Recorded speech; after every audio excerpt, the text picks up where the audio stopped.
السلام علیکم دوستو، امید ہے آپ سب خیریت سے ہوں گے۔ میرے چینل سہیل اسمبلی کو سبسکرائب کریں اور بیل آئیکن پر پریس کریں تاکہ نئی ویڈیو کو نوٹیفیکیشن آپ کو سب سے پہلے مل سکے۔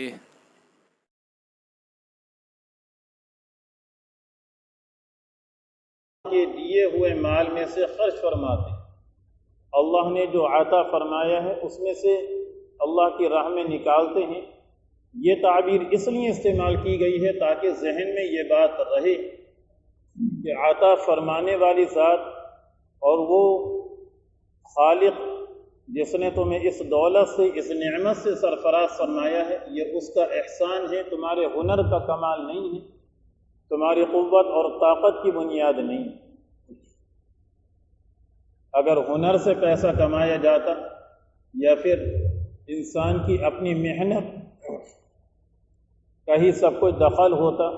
اور اسی پر پوری طریقے سے بنیاد ہوتی، تو دنیا کے اندر جتنے بھی بے وقوف ہیں یا کم پڑھے لکھے لوگ ہیں یا علم سے بے بہرہ لوگ ہیں،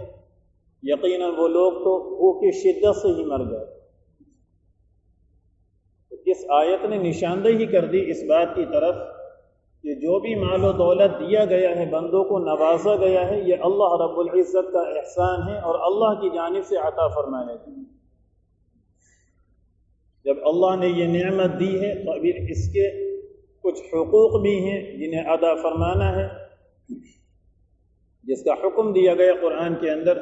یا ایھا الذین آمنوا انفقوا من طیبات ما کسبتم ومما اخرجنا لکم من الارض، اے ایمان والو خرچ کرو اللہ رب العزت کے راہ کے اندر پاکیزہ اموال میں سے جو اللہ نے تمہیں عطا فرمایا۔ کہیں فرمایا یا ایھا الذین آمنوا انفقوا مما رزقناکم من قبل ان یأتی یوم لا بیع فیہ ولا خلۃ ولا شفاعہ، اے ایمان والو خرچ کرو اس مال میں سے جو اللہ نے تمہیں عطا فرمایا ہے، اس سے پہلے کہ وہ دن بھی آ جائے جس دن نہ تو کوئی خرید و فروخت ہوگی، نہ دوستی کام آئے گی اور نہ ہی کسی کی سفارش کام آئے گی۔ یہ فرمایا الذین ينفقون اموالهم باللیل والنہار سرا وعلانیۃ فلہم اجرهم عند ربهم ولا خوف علیہم ولا هم یحزنون، جو لوگ اللہ کی راہ میں خرچ کرتے ہیں اپنے مالوں کو، دن میں بھی رات میں بھی، چھپ کر بھی اور اعلانیہ طور پر بھی، ان کے لیے ان کے رب کے پاس بے انتہا ثواب اور اجر ہے، اور نہ تو دنیا میں انہیں کوئی خوف ہوگا اور نہ ہی میدان محشر میں کسی قسم کا ڈر ہوگا، اور نہ ہی وہ اس کے بعد کے مرحلے میں غمزدہ ہوں گے، غمگین ہوں گے۔ کہیں ایمان والوں کی صفت ذکر کی گئی وَيُطْعِمُونَ الطَّعَامَ عَلَى حُبِّهِ مِسْكِينًا وَيَتِيمًا وَأَسِيرًا، ایمان والے اللہ کی محبت میں یتیم پر، مسکین پر اور قیدی کے اوپر خرچ کیا کر، اور اللہ فرماتا ہے کہ تمہارا یہ خرچ کرنا ضائع نہیں ہوگا، برباد نہیں جائے گا، تمہارے مال کے اندر اس سے کوئی کمی باقی نہیں ہوگی۔ مثل الذین ينفقون اموالهم فی سبیل اللہ کمثل حبة انبتت 7 سنابل فی کل سنبلة 100 حبة واللہ یضاعف لمن یشاء واللہ واسع علیم،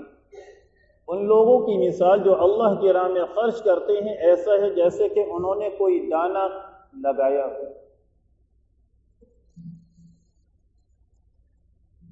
اور پھر اس دانے نے 100 بالیاں اگائی ہوں، 7 سنابل 7 بالیاں اگائی ہوں، ان میں سے ہر بالی کے اندر مزید 100 دانے ہوں، یعنی ایک نیکی 700 گنا تک بڑھ جاتی ہے۔ اور یہیں پر انتہا نہیں بلکہ خلوص اور للہیت، تقوی، پرہیزگاری، نیت صحیح ہوگی۔ اللہ فرماتا واللہ یضاعف لمن یشاء، اللہ رب العزت اس پہ اور زیادہ اضافہ فرما دے گا، کتنا اضافہ اس کی کوئی انتہا نہیں۔ ایک اور موقع پر فرمایا وَمَثَلُ الَّذِينَ يُنْفِقُونَ أَمْوَالَهُمْ ابْتِغَاءَ مَرْضَاتِ اللَّهِ وَتَثْبِيتًا مِّنْ أَنفُسِهِمْ كَمَثَلِ جَنَّةٍ بِرَبْوَةٍ أَصَابَهَا وَابِلٌ فَآتَتْ أُكُلَهَا ضِعْفَيْنِ، کہ راہ خدا میں خرچ کرنے والوں کی مثال ایسے ہی ہے جیسے جو نیک نیت کے ساتھ دل کی مضبوطی کے ساتھ خرچ کرتے ہیں. بارش ہوئی ہے کسی چٹیل میدان میں، کسی ایسے پتھر کے اوپر جس میں روئیدگی نہیں پائی جاتی تھی، لیکن اس بارش کی وجہ سے روئیدگی ہو گئی اور چاروں طرف ہریالی اور سبزہ ہی سبزہ پھیل گیا. ایسے ہی ایمان والے جب خرچ کرتے ہیں، اس خرچ کو اللہ رب العزت قبول فرما لیتا ہے اور جنت کے اندر پودا لگا دیا جاتا ہے جس کی پرورش اور اس پودے کو پروان چڑھایا جاتا ہے خود اللہ رب العزت کی نگرانی کے اندر.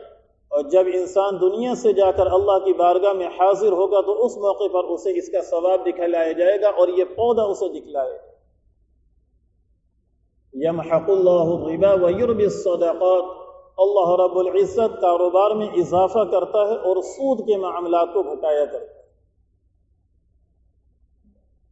تو یہ تمام قرآن کریم کی آیتیں ہیں جو آپ سبھی حضرات کے سامنے پیش کی گئی ہیں، رغبت دلا رہی ہیں کہ ایک مسلمان کی صفت ہونی چاہیے فیاضی والی، سخاوت والی، خرچ کرنے کا مزاج ہونا چاہیے. مال سے محبت کے باوجود اس کے اندر یہ داعیہ ہو کہ جو کمزور لوگ ہیں، تسمہ پرسی میں زندگی گزارنے والے ہیں، حالات کے شکار ہیں،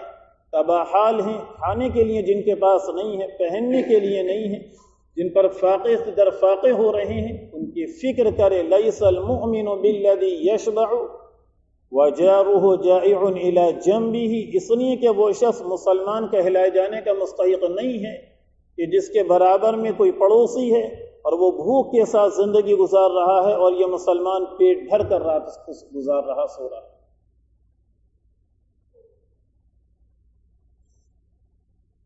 تاریخ اسلام کے اندر بے شمار واقعات ملتے ہیں فیاضی اور سخاوت کے،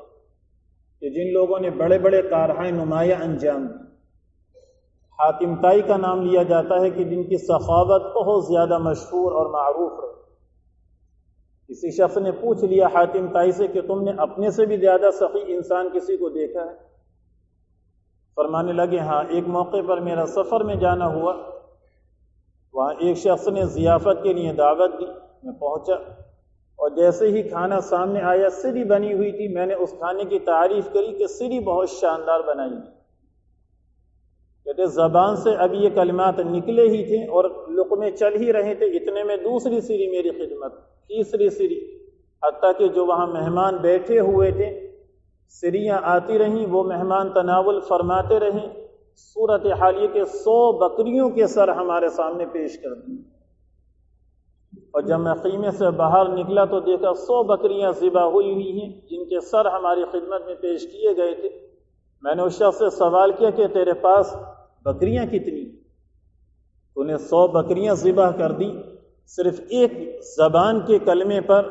میں نے تیری تعریف کی تھی اس کھانے کی، یقیناً تو بہت مالدار ہوگا، لاکھوں ہزاروں تیرے پاس بکریاں ہوں گی، مال و دولت کی فراوانی ہوگی. اس نے کہا نہیں، میرے پاس صرف یہی 100 بکریاں تھیں، اس لیے اتنے ہی سر پیش کر چکا ہوں. اگر میرے پاس بکریاں اور ہوتی تو جب تک یہ قافلے والے بس نہیں کہہ دیتے، یہ سریوں کے جانے کا سلسلہ چلتا رہا.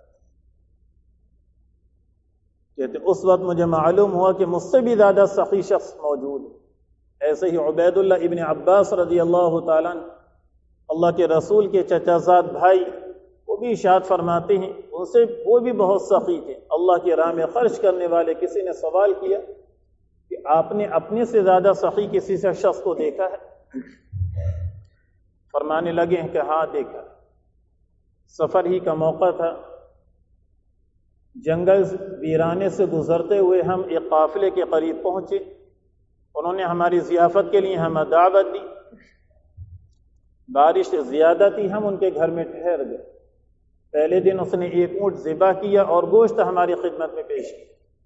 ہماری ضیافت اچھی طرح ہوئی، بارش نہیں رکی. ہم اگلے دن بھی وہیں رکے تو اس نے نیا اونٹ ذبح کیا. تیسرے دن بھی، چوتھے دن بھی. ہم 7 دن رکے اور 7 دن نئے اونٹ کا گوشت ہمیں دیا گیا. جب 7ویں دن بارش رکی اور ہم باہر نکلے،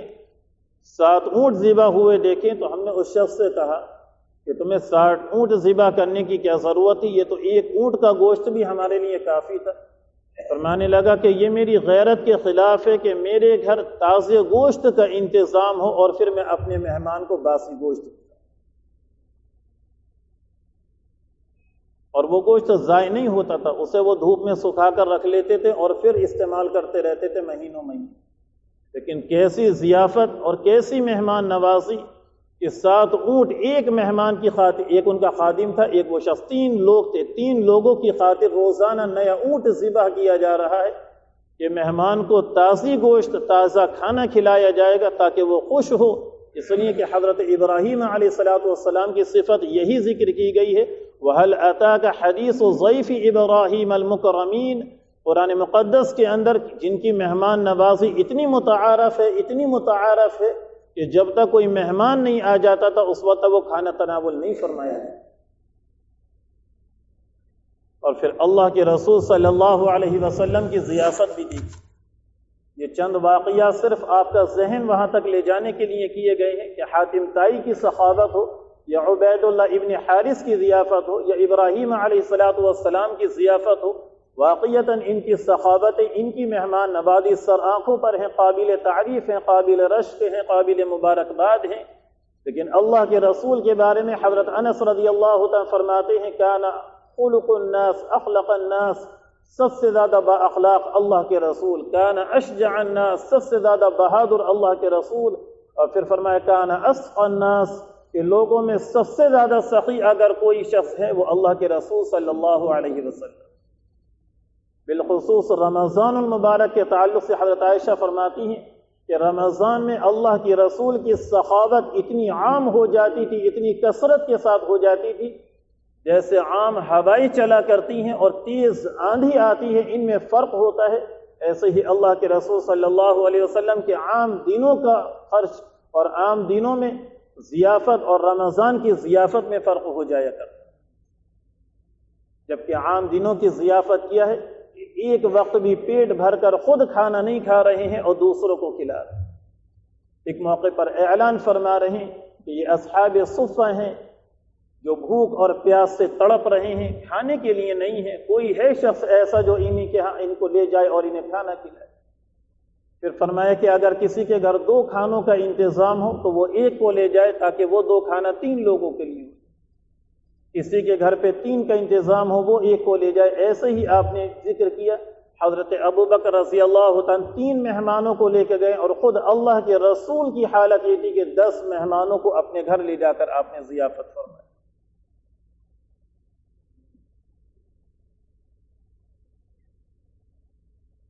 کیونکہ ہمارا یہ ذہن اور ہماری یہ سوچ اور عقل کہ زکوٰۃ دینے سے یا صدقہ کرنے سے، امداد کرنے سے، غریبوں پر خرچ کرنے سے مال میں کمی واقع ہوتی ہے، یہ حماقت اور بے وقوفی ہے۔ آپ نے فرمایا ما نقصت عبد مسلم، کہ مسلمان کا مال خرچ کرنے سے، زکوٰۃ دینے سے کبھی کم نہیں ہوتا۔ جس مال کی زکوٰۃ دے دی گئی ہو وہ مال کبھی ضائع نہیں ہوتا ہے، اور جس مال کی زکوٰۃ نہ دی گئی ہو یہ مال جب اور مال کے ساتھ ملا دیا جاتا ہے تو یہ مال تو تباہ ہوتا بھی ہے، جس مال کے ساتھ ملایا جاتا ہے وہ مال بھی تباہ ہو جائے گا۔ اور تمہیں کیوں زکوٰۃ دینی ہے؟ اس لیے کہ یہ اللہ نے جہاں فریضہ عائد کیا ہے وہیں تمہاری دنیا بھی سنوارنی ہے اور تمہاری آخرت بھی سنوارنی ہے۔ سورہ حمزہ کو اٹھا کر دیکھو، اس میں اللہ فرماتا ہے الذی جمع مالا وعددہ یحسب ان مالہ اخلدہ، کہ انسان مال کو گن گن کر رکھتا ہے، انسان مال سے بڑی محبت کرتا ہے، نوٹ جب ہاتھ میں آتے ہیں دل کو قرار نہیں آتا،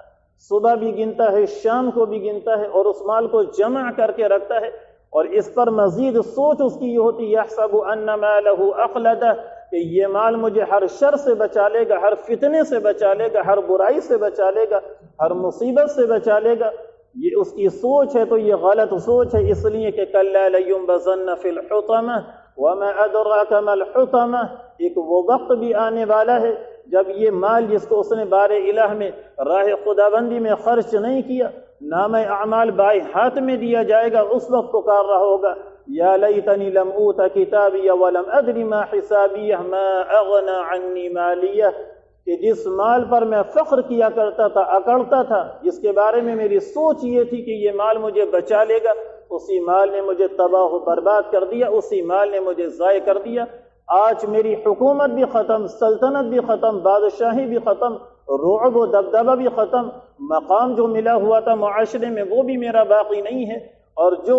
مجھے میری مال و دولت اور جو نعمتیں مجھے ملی ہوئی تھی جن سے میں بہرہ تھا وہ سب کی سب آج میرے کام نہیں آ رہی ہے۔ اور جب فیصلہ کیا جائے گا خذوہ فغلوہ، اور اس سے پہلے حکم ہوگا کہ یوم یحمى علیہا فی نار جہنم فتکوی بہا جباہہم وجنوبہم وظہورہم، یہ وہ لوگ جن کے پاس جب مانگنے والے آتے تھے سائل دستے سوال دراز کرتے تھے، یہ بہن اور بیٹیاں اپنے دوپٹے ان کے آگے ڈال دیا کرتی تھی، ان کے دامن پھیل جایا کرتے تھے، ان کی پیشانی پر سلوٹیں پڑ جاتی تھی، یہ پہلو تہی اختیار کرتے تھے، پیٹھ پھیر لیا کرتے تھے۔ آج اسی سونے چاندی کو پگھلایا جائے، ان کی پیشانیوں کو داغا جائے، ان کے پہلو کو داغا جائے، ان کی کمر کو داغا جائے اور انہیں گھسیٹتے ہوئے جہنم کے اندر پھینک دیا جائے۔ اس مرحلے سے بھی پہلے کا مرحلہ ہے قبر کا مرحلہ، کہ جب انسان کی موت آتی ہے، اللہ کے رسول نے فرمایا مثال دیتے ہوئے کہ جب انسان کی رخصتی کا وقت آتا ہے تو اس انسان کے 3 بھائی اس کی مدد کے لیے تیار نظر آتے ہیں۔ ایک سب سے بڑا بھائی ہے، ایک منجھلا بھائی ہے اور ایک سب سے چھوٹا بھائی۔ یہ 3 بھائی ہیں، انسان کی نگاہیں لگی ہوئی ہوتی ہیں کہ آخری سانسیں چل رہی ہیں، حضرت اسرائیل تشریف لا چکے ہیں، روح قبض کی جا رہی ہے،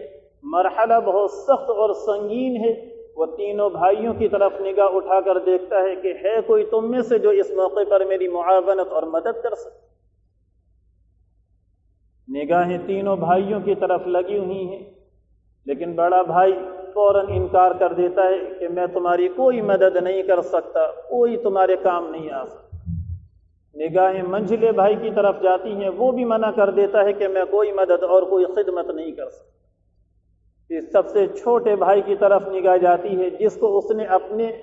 عمر کے اندر کبھی حیثیت نہیں دی، اس چھوٹے بھائی کو کبھی سینے سے لگایا نہیں، اس چھوٹے بھائی کے تعلق سے کبھی فکر نہیں کی، اس چھوٹے بھائی کی کوئی مدد اور معاونت نہیں کی، ہر موقع پر اس سے پہلو تہی اختیار کی، اس سے اعراض کیا، ہر لمحہ اس سے غفلت کے ساتھ زندگی گزاری۔ وہ چھوٹا بھائی کہتا ہے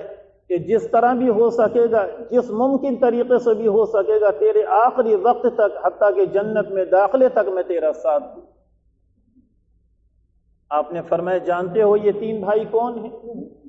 بڑا بھائی انسان کا وہ مال ہے جو جسے پوری زندگی وہ یہ کہتے کہتے نہیں تھکتا، انا میرا مال میرا مال میرا مال۔ پہلے مرحلے میں ہی انکار کر دیتا ہے کہ میں تیرے کچھ کام نہیں آنے والا۔ دوسرے اس کے وہ رشتہ دار اور اعزہ اقربا ہیں، وہ بھی انکار کر دیتے ہیں، منجھلا بھائی، کہ ہم بھی زیادہ سے زیادہ تجھے قبرستان پہنچا سکتے ہیں، اس کے بعد کی منزلوں میں ہم تیری معاونت نہیں کر سکتے۔ اور تیسرا بھائی جسے اس نے کوئی اہمیت نہیں دی، کوئی وقاعت نہیں دی، کبھی اس کی طرف نگاہ اٹھا کر نہیں دیکھا، کبھی اسے نگاہوں میں نہیں جچایا، وہ انسان کا عمل صالح ہے، وہ انسان کا نیک عمل ہے، وہ اچھے اعمال ہیں، وہ ٹوٹی پھوٹی نمازیں ہیں، وہ راہ خدا بندی میں خرچ کیے گئے چند روپے ہیں، وہ اس کی دی گئی زکوٰۃ ہے، وہ اللہ کا ذکر بلند کیے گئے کلمات ہیں۔ وہ یہ کہتے ہیں کہ تو نے جیسا بھی ہمارے ساتھ معاملہ کیا ہے، آج آخری لمحے تک ہم تیرا ساتھ دیں گے، تیرے قبر کے اندر بھی، میدان محشر میں بھی، حتیٰ کہ جنت کے اندر داخلے کے وقت۔ عقل مند انسان کون ہے میرے عزیزو؟ وہی انسان ہے جو اپنے اس چھوٹے بھائی کے ساتھ مواقعات کر لے، اسے راضی کر لے، اسے خوش کر لے، اسے پروان چڑھا لے، اس سے انسیت پیدا کر لے، تاکہ کل جب قبر کی گھڑیاں ہوں اور وہاں پر اللہ کی راہ میں خرچ نہ کرنے کے نتیجے میں گنجا سانپ مسلط کر دیا جائے، جس کی پھنکار کی کیفیت یہ ہے ایک بار زمین پر پھن مار دے تو 70 سال تک کوئی گھاس نہ اگے، اسے لپیٹ دیا جائے گا، مسلط کر دیا جائے گا، اور پھر وہ کہے گا انا کنزک انا مالک، میں ہوں تیرا خزانہ، میں ہوں تیرا مال۔ اسے ایک بار ڈسے گا، 70 ہاتھ گز نیچے زمین میں وہ دھس جائے گا، دوبارہ پھر اسے اٹھایا جائے گا۔ یہی معاملہ میدان محشر میں اٹھائے جانے تک اس کے ساتھ کیا جاتا ہے۔ سننے میں یہ الفاظ بڑے معمولی لگتے ہیں اور کہنے میں بھی بڑے آسان لگتے ہیں،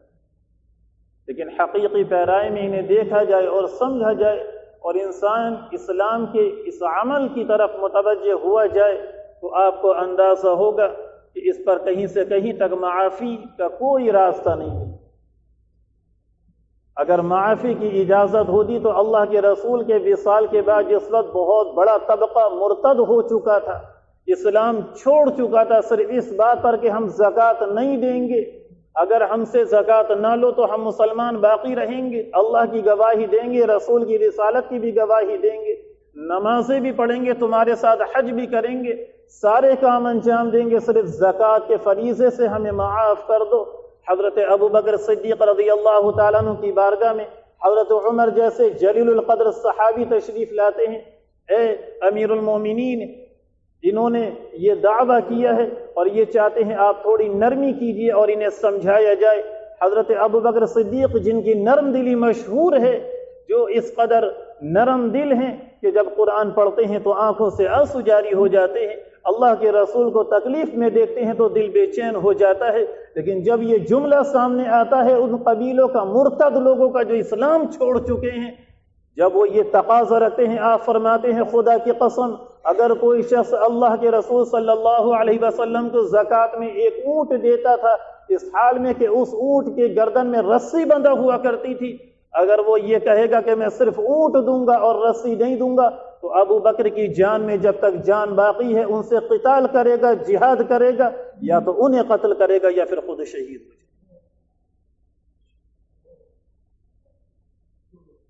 آج اس فریضے سے کیسی کوتاہی ہے امت مسلمہ۔ ابھی رمضان المبارک میں مہاراشٹر کا اس واقعہ، روح لرزا دینے والا واقعہ، کہاں ہیں یہ مالدار، کہاں ہیں ان کے خزانے، کیسے یہ بینک بیلنس اور کیسے یہ کوٹھیاں، کہ وہ 4 بچوں کی ماں جو مسلمان ہے، اللہ پر آخرت پر یقین رکھتی ہے، روزے سے ہے، لیکن بھوک کی شدت جب برداشت نہیں ہوتی 4 بچیوں کے ساتھ خودکشی کرتی ہے رمضان کے مہینے کی۔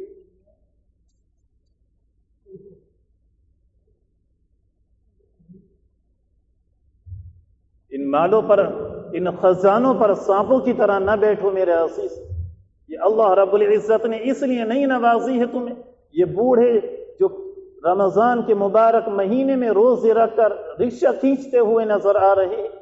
کہیں بوریاں ڈھوتے ہوئے نظر آ رہے ہیں، کہیں معلوم ہوا کہ بہت زیادہ بھیڑ ہے اور دھوپ کی شدت ہے اور حرارت ہے، اسی کے اندر وہیں پر بیٹھے ہوئے ہیں، بس چند سبزیاں ہیں کہ یہ سبزیاں بک جائیں اور ہمارے پیٹ کا انتظام ہو جائے۔ یہ ماں اور بہنیں دوپٹے پھیلانے والی، سڑکوں پر گھومنے والی، ذرا یہ بتاؤ حق یہ تھا کہ زکوٰۃ تم جا کر ان کے گھر میں ادا کرتے یا وہ تمہارے دروازے پر آیا تھا؟ حضرت عائشہ رضی اللہ تعالیٰ عنہ کے بھانجے حضرت عروہ رضی اللہ تعالیٰ عنہ، حضرت عائشہ نے کچھ پیسے دیے کہ فلاں شخص کو جا کر دے دینا، لیکن ساتھ میں 2 نصیحتیں بھی کی ہیں کہ 2 نصیحتیں بھی سنتے جاؤ، کان کھول کر سن لے وہ حضرات جو دوسروں کو ذلیل کرتے ہیں، احسان جتلاتے ہیں، تکلیفیں دیتے ہیں، خرچ کرنے کے بعد اذیت رسانی کا سبب بنا کرتے ہیں، ان سے خدمت لیا کرتے ہیں غلط طریقے سے، اپنے اس زکوٰۃ کی، اپنے اس صدقے کے احسان کے نتیجے میں ان کا استحصال کیا کرتے ہیں۔ حضرت عروہ سے حضرت عائشہ نے فرمایا کہ جاؤ ان کے پاس یہ مال پہنچا دینا، لیکن 2 باتوں کا خیال رکھنا، ایک تو میرا سلام نہ مت کہنا ان سے، اور دوسرے یہ پیسے تمہیں ان کے ہاتھ میں نہیں دینا۔ حضرت عروہ تشریف لے جاتے ہیں اور اسی طریقے سے وہ گھر میں لیٹے ہوئے ہیں، ان کے بستر کے سرہانے پر وہ رقم رکھ کر واپس آ جاتے ہیں اور پوچھتے ہیں خالہ جان آج آپ نے ایسی 2 نصیحتیں کی ہیں آج سے پہلے کبھی سامنے نہیں۔ آپ نے فرمایا کہ جانتے ہو کیوں نصیحتیں کی ہیں؟ اس لیے نصیحتیں کی ہیں کہ اگر میں سلام کہلواتی اور وہ میرے سلام کا جواب دیتے تو انہیں یہ معلوم ہو جاتا کہ میں نے یہ مال و دولت انہیں دیا ہے، ہو سکتا ہے کسی موقع پر کوئی بات آتی اور وہ میرے اس احسان کے تلے دبے ہوئے محسوس ہو۔ اور دوسرے جو میں نے منع کیا کہ ان کے ہاتھ میں مت دینا، وہ اس لیے کہ جب دینے والا ہاتھ بلند ہوتا ہے اور لینے والا ہاتھ نیچے ہوتا ہے تو اس بیچارے کی نگاہیں جھکی ہوئی ہوتی، اس پر شرمندگی کے آثار ہوتے ہیں، ندامت ہوتی ہے، صرف پیٹ کی آگ ہوتی ہے جو اسے ہاتھ پھیلانے پر مجبور کرتی ہے۔ میری غیرت اور حمیت نے گوارا نہیں کیا کہ میں اس حال میں روپیہ خرچ کروں کہ اس کے اوپر ندامت یا شرمندگی کا کوئی اثر ظاہر۔ یہ تاریخی واقعات اور یہ اہل سیر کے لکھے ہوئے واقعات صرف اس لیے نہیں ہیں کہ انہیں سرسری انداز میں پڑھ لیا جائے یا پھر سرسری انداز میں سن لیا جائے، یہ اس لیے ہے کہ ہم نصیحت حاصل کریں، اس زکوٰۃ کے فریضے کے تعلق سے فکر کریں، صدقے کی طرح مزاج بنائیں۔ صدقہ یقیناً یہ بھی ہے کہ آپ سبحان اللہ کہیے، الحمدللہ کہیے، اللہ اکبر کہیے، لا الہ الا اللہ کہیے، اللہ کی بڑائی بیان کیجیے، اللہ کی کبریائی بیان کیجیے، نماز کی طرف اٹھتا ہوا ہر قدم آپ کا صدقہ ہے، کسی مظلوم کی مدد کرنا صدقہ ہے، کسی مسافر کو سواری پر سوار کرتے ہوئے مدد کر دینا یہ بھی صدقہ ہے، راستے سے تکلیف دہ چیز کا ہٹا دینا یہ بھی صدقہ ہے۔ لیکن ایک صدقہ وہ ہے جو سب سے بڑا صدقہ ہے، جسے ہم صدقۃ الفطر کہا کرتے ہیں، کہ یہ ایسا صدقہ ہے جو روزوں میں کمیاں ہو جاتی ہیں اس کمیوں کی تلافی بھی کرتا ہے، اور ساتھ میں غریبوں کے ساتھ ہمدردی بھی، تاکہ عید کی خوشیوں کے اندر وہ بھی آپ کے ساتھ شامل ہو۔ لیکن اسے خرچ ایسے ہی کرنا ہے، کسی پر احسان جتلا کر نہیں۔ اس صدقے کی طاقت کا آپ اندازہ لگانا چاہتے ہیں، بس اب بات ختم کرنی ہے۔ ایک حدیث میں ہر سال پیش کیا کرتا ہوں، اللہ کے رسول صلی اللہ علیہ وسلم فرماتے ہیں جب اللہ نے زمین کو بنایا تو زمین پر لرزہ طاری تھا، زلزلہ طاری تھا، زمین ٹھہر نہیں رہی تھی، اللہ نے فوراً پہاڑوں کو اس پر قائم فرما دیا، والجبال اوتادا، اور پہاڑوں نے کیلوں کا کام کیا، جیسے کیلیں لگائی جاتی ہیں اور کوئی چیز اپنی جگہ ٹھہر جاتی ہے، ایسے ہی زمین ٹھہر گئی۔ جب پہاڑوں کی اس طاقت کو فرشتوں نے دیکھا ہے تو سوال کیا، اے اللہ تیری مخلوق میں اتنی طاقتور ہے، اس سے بھی طاقتور کوئی چیز ہے؟ تو اللہ نے فرمایا کہ ہاں، اس سے بھی طاقت لوہا ہے، کہ جن کے اوزار بنا کر ان پہاڑوں کو بھی تراش دیا جاتا ہے، ان پہاڑوں کے بھی ٹکڑے کر دیے جاتے ہیں۔ فرشتوں نے جب لوہے کی صلابت اور سختی کو دیکھا پھر سوال کیا، اے اللہ اتنی طاقتور مخلوق، اس سے بھی طاقتور کوئی چیز ہے؟ اللہ نے فرمایا اس سے بھی زیادہ طاقتور آگ ہے جو لوہے کو پگھلا دیا کرتی ہے۔ پھر فرشتوں نے آگ کی شدت کو دیکھ کر دوبارہ سوال کیا، اے اللہ اتنی زبردست آگ، یہ ایسی مخلوق، ایسی شے، اس سے بھی زیادہ طاقتور کوئی چیز ہے؟ اللہ نے فرمایا اس سے زیادہ طاقتور پانی ہے، جو آگ پر ڈالا جاتا ہے تو آگ بجھ جایا کرتی ہے۔ فرشتوں نے پانی کی طاقت کو دیکھ کر پھر سوال کیا، اے اللہ پانی سے بھی زیادہ طاقتور کوئی شے ہے؟ اللہ نے فرمایا کہ ہاں، وہ بادل ہیں جو بادل بھرے ہوئے ہوتے ہیں، اور پھر وہ ہوائیں ہیں جو ہوائیں ان بادلوں کو ادھر سے ادھر لیے پھرتی ہیں۔ اب فرشتوں نے سوال کر دیا، اللہ ان بادلوں سے اور ان ہواؤں سے بھی زیادہ طاقتور کوئی چیز ہے؟ اللہ نے کیا جملہ ارشاد فرمایا کہ ہاں، ان سے بھی زیادہ طاقتور ایک شے ہے، وہ ہے مسلمان کا وہ صدقہ کہ جب وہ اس حال میں ادا کرے کہ دائیں ہاتھ سے دے اور بائیں ہاتھ کو پتہ نہ چلے۔ ہے کوئی حیثیت اور ہے کوئی اندازہ؟ کس قدر رب کی نوازشیں ہیں۔ ایک آخری بات بس، کہ یہ زکوٰۃ، یہ صدقہ، یہ اللہ کی راہ میں خرچ کرنا کتنی بڑی بشارت اور کتنی بڑی نعمت لیے ہوئے ہے۔ اللہ نے قرآن میں فرمایا، ان اللہ وملائکتہ یصلون علی النبی یا ایھا الذین آمنوا صلوا علیہ وسلموا تسلیما، کہ اللہ